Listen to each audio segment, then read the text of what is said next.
Modern Middle East.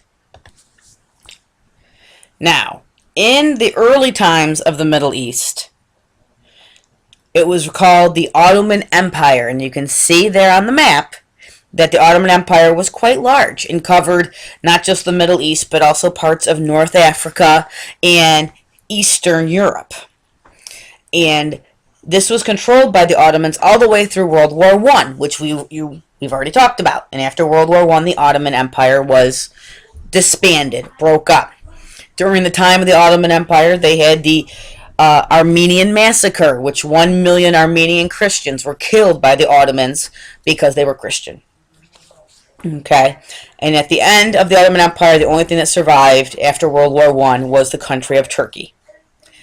Now, during this time, Britain had gone through into when the Ottoman Empire broke up and started taking chunks of the Middle East as colonies.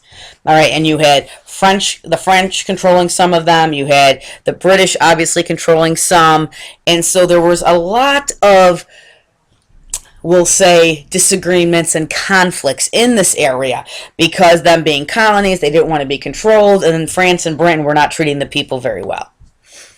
Now, in 1922, a man named Mustafa Kemal Ataturk took over Turkey after World War I. All right, now he's going to change his name to Ataturk.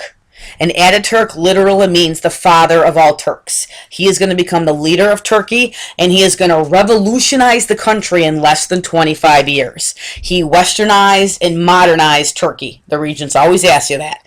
He westernized and modernized Turkey. You got to know it.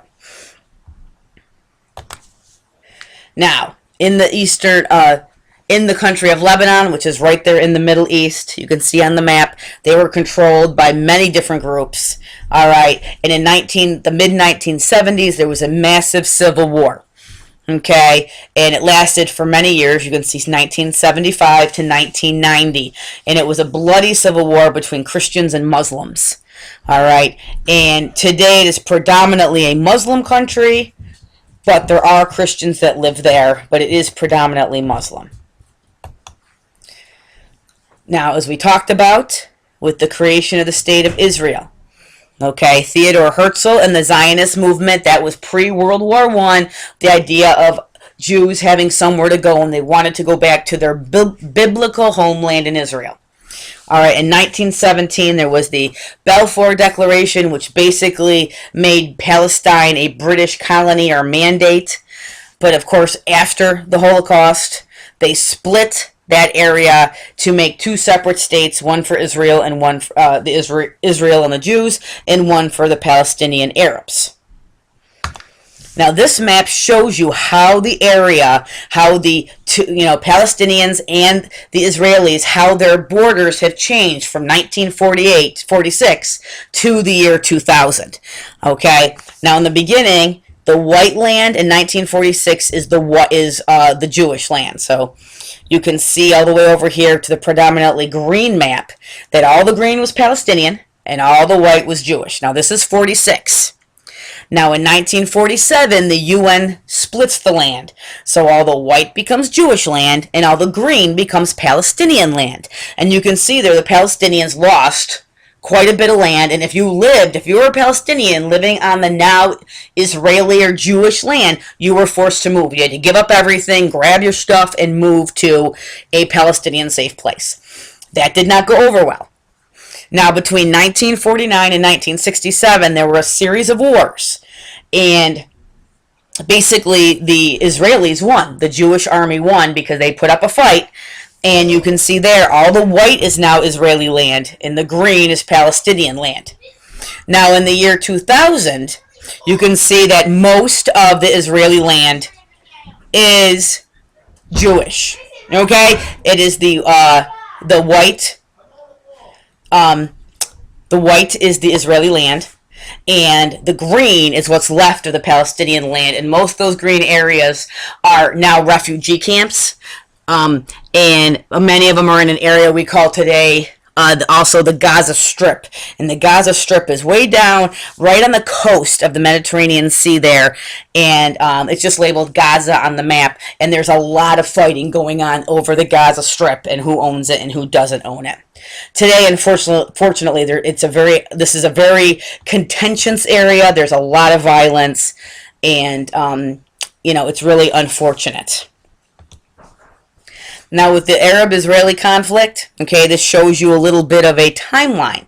You have 1948 when it was first basically divided, and it goes all the way into the Suez Crisis, which involved Egypt.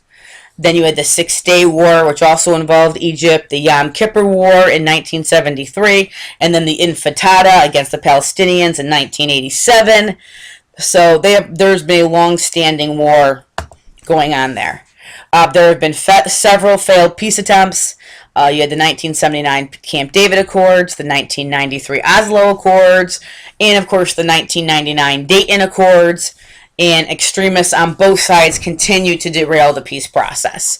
The people of Palestine today, they live in refugee camps. There is no country of Palestine. There is no legal land of Palestine. They're just big, huge refugee camps. Anyone who's Palestinian is called a refugee, and it really is a horrible, horrible situation for those people. 1 minute, the country of Israel says it wants peace. The next minute, it doesn't. The Palestinians will say they want peace. Then they'll change their mind and attack the Israelis. So there are no winners in this situation. They're both losers. They both have equal to blame. But it really needs to stop. Now, in Iran, we talked a little bit about Iran before. Here is a picture of the Shah that ruled Iran until 1979. He modernized and westernized the country, and in 1979 he was thrown out. Okay, we talked about this. Here's some more pictures, though, just so you can have some. And here's some of the pictures of the American hostages during the hostage crisis. Okay. Iraq, there's another picture of Saddam Hussein. He led the Ba'ath Party, which was his political party, to overthrow the monarchy in Iraq. He became a secular leader of Iraq. He was not religious. He didn't care as long as people paid their taxes and did what they were supposed to do. He was Muslim, but he was not radical Muslim. He had the Sunnis and the Shiites who he kept in check, because the Sunnis wanted to kill the Shiites and the Shiites wanted to kill the Sunnis, and he kind of kept them in check, but also tortured the Kurds, which were Christians that lived in Iraq. They are currently, today, 2015, being massacred in the Middle East by ISIS in Iraq. So Saddam Hussein kind of kept all those groups in check while ruling as a horrible dictator. The Iran-Iraq War in the 1980s, basically between Sunnis and Shiites, it was a full-scale war, and chemical and biological weapons were used. Horrible, horrible war. Then, of course, we have the first Persian Gulf War, which took place in the early 90s, and Saddam Hussein accused Kuwait of stealing oil from Iraqi oil fields, so he went in and basically took over Kuwait. Kuwait is to the south of Iraq. It's a teeny-weeny country right on the coast, and it is all oil fields, and they are friendly to the United States. We get a lot of our oil from Kuwait, so when they were attacked, we jumped in to protect our oil.